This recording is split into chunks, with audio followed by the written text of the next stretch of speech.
जुन्नर तालुक्यातील शहाजीसागर जलाशयात काल दुपारी मासेमारीसाठी गेलेल्या तेजूर ठाकरवाडी येथील एका व्यक्तीचा शोध अद्याप सुरू आहे. तेजूर ठाकरवाडी येथील ज्ञानेश्वर मारुती घोगरे वय 48 वर्ष हे काल दुपारी मासेमारीसाठी शहाजीसागर जलाशयात गेले असता पाण्यात बुडाले आहेत. आज सकाळपासून शिवजन्मभूमी रेस्क्यू टीम घटनास्थळी दाखल झाली असून शोधकार्य युद्धपातळीवर सुरू आहे. घटनेची माहिती मिळताच जुन्नरचे आमदार शरद सोनवणे आणि तहसीलदार बाळासाहेब सिरसट साहेब यांनी प्रशासनाला तातडीच्या सूचना दिल्या आहेत. महसूल विभागाचे अधिकारी आणि पाटबंधारे विभागाचे अधिकारी सकाळपासून घटनास्थळी तळ ठोकून बसले आहेत. जुन्नर पंचायत समितीच्या सभापती कमलताई शेळकंदे यांनी देखील घटनास्थळी भेट दिली. आता चालेल का काही थोडाफार काही शोध तरी का किती पातळी असेल? तरी 100-150 100-150ची पातळी आहे. नदी पात्राचा भाग असल्यामुळे जास्त खोली का? आपण गळ वगैरे टाकून बघितलंय, हम्म. चेक करतो, पण ते नाही पाऊस जास्त लागत नाही. जर आता नाही आली तर मग संध्याकाळी किंवा उद्या सकाळी 100% वरती येणार. तरी प्रयत्न करतोय आपण, वावरं तयार करतोय मी, जेणे जिथे अडकलं असेल तर तो वरती फेकलं पाहिजे. सभापती तुम्ही आज तेजूर काल दुपारी तेजूरच्या ह्या गावाच्या खाली जे शहाजीसागर जलाशय इथे तेजूर मधलाच एक व्यक्ती मासेमारी करताना बुडाल्याचं माहिती मिळाली आणि त्याच्यानंतर जुन्नर रेस्क्यू टीम घटनास्थळी दाखल होऊन सकाळपासून त्याचं शोधकार्य चालू आहे. आता तुम्ही या ठिकाणी पोहोचल्यात.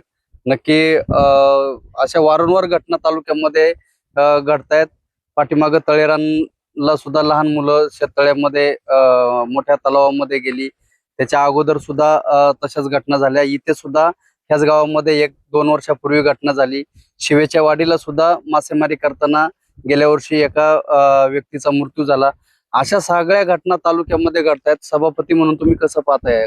नक्कीच अशोक भाऊ, आज तेजूर ग्रामपंचायत ठाकरवाडी वस्तीमध्ये राहणारे ज्ञानेश्वर घोगरे म्हणून आज मच्छीमार व्यवसाय त्यांचा उदरनिर्वाह ज्याच्यावर आहे तो व्यवसाय या धरणामध्ये करत आहे. आणि काल दुर्दैवी घटना अशी घडली आहे की त्यांचं जी साधन असेल ट्यूबचं त्याच्यावर बसून ते मध्यंतरी भागामध्ये गेले होते, धरणाच्या जलाशयाच्या मध्यवर्ती भागामध्ये गेले होते आणि हवेचा प्रभाव जास्त असल्यामुळं त्यांना तो अंदाज आला नाही किंवा त्यांच्याकडनं त्यांची जी यंत्रणा असेल ती थोडेफार त्यांच्याकडनं काही झाली असेल तर त्यानुसार त्यांचा तो ट्यूब आहे ती पलटी झालेली आहे आणि त्यांचा दुर्दैवी मला वाटतं या घटना ठिकाणी आज रेस्क्यू टीम जुन्नरची या ठिकाणी पोहोचलेली आहे आणि त्यांचा शोध घेत आहे. अजून उद्यापर्यंत तरी हे कार्य चालू राहील असं सांगण्यात येते. नक्कीच आता या ठिकाणी आपण पोहोचलोय तर आपण पाहतोय हवेचा प्रभाव जास्त आहे आणि ह्या जलाशयाची खोली देखील जास्त आहे. त्याचबरोबर आज इरिगेशन डिपार्टमेंटचे ज्यांच्या अंतर्गत हे धरण आहे ते कांबळे साहेब या ठिकाणी उपलब्ध आहेत. त्याचबरोबर डिपार्टमेंट मधले तहसील विभागाच्या तलाठी मॅडम या ठिकाणी आहेत, त्या तुरे सर या ठिकाणी उपलब्ध आहेत आणि त्यांनी सगळ्यांनी या घटनास्थळीची माहिती देत असताना त्यांनी सांगितलं की हा असा खोलगट भाग असल्यामुळं पाण्याचा प्रभाव जास्त खोलीप्रमाणे आहे. जवळजवळ 100 फुटाचा अंतर खाली गळ टाकूनही रेस्क्यू टीमला अजून त्याचा शोध लागत नाहीये आणि मला तरी वाटतं की रेस्क्यू टीमचं काम चालू आहे आणि त्यांनी जलद गतीने हे काम चालू करून जास्तीत जास्त त्यांना अजून यंत्रणा वापर करून त्यांनी नक्कीच त्या इसमाचा शोध घेतला पाहिजे.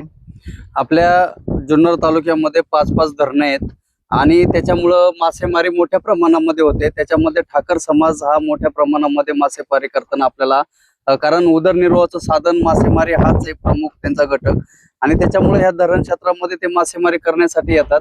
परंतु मासेमारी करत असताना त्यांनी स्वतःचं संरक्षण कशा पद्धतीने करायचं याच्या गाईडलाईन्स मात्र ते पाळताना दिसत नाहीयेत आणि म्हणून असे अपघात होताना किंवा अशा घटना होताना दिसतात. यावर सभापती म्हणून तुम्ही काय आवाहन कराल? नाही, नक्कीच त्यांनी मासेमारी हा त्यांचा उदरनिर्वाहाचा व्यवसाय आहे त्यांनी तो केला पाहिजे, पण त्याच्यामध्ये जी काळजी घेतली पाहिजे किंवा ज्या यंत्रणा त्यांनी वापरल्या पाहिजे किंवा आपल्याला सुरक्षा कशामुळे आहे किंवा आपण याच्यातून आज पाण्याचा प्रभाव किंवा पाण्याचा अंत कोणी पाहू शकत नाही, आणि याच्यासाठी त्यांनी स्वतःचं जे जॅकेट असेल किंवा ज्या सेफ्टी गोष्टी असतील त्याचा वापर करून त्यांनी जलाशयामध्ये वापर केला पाहिजे. आणि त्यांनी जेव्हा त्यांच्या मच्छी जेव्हा बाहेर काढायच्या असतात त्यावेळेस त्यांनी ते स्वतःचं संरक्षण करण्यासाठी हे यंत्रणा वापरून आजूबाजूला एक दोन लोकांना कल्पना देऊन त्यांनी आतमध्ये जायला पाहिजे. घटना ही कधी कोणतीही घडू शकते, याच्यात काही अंत नाही या घटनेमध्ये, की आपल्याला सुरक्षा ही फार महत्वाची आहे. आणि याच्यासाठी अजूनही आपल्याला इरिगेशन डिपार्टमेंट कडनं किंवा जलाशयाकडनं जी काही अजून यंत्रणा त्यांच्यापर्यंत राबवता येतील अशा लोकांपर्यंत आपण नक्कीच तो राबवण्याचा प्रयत्न करू.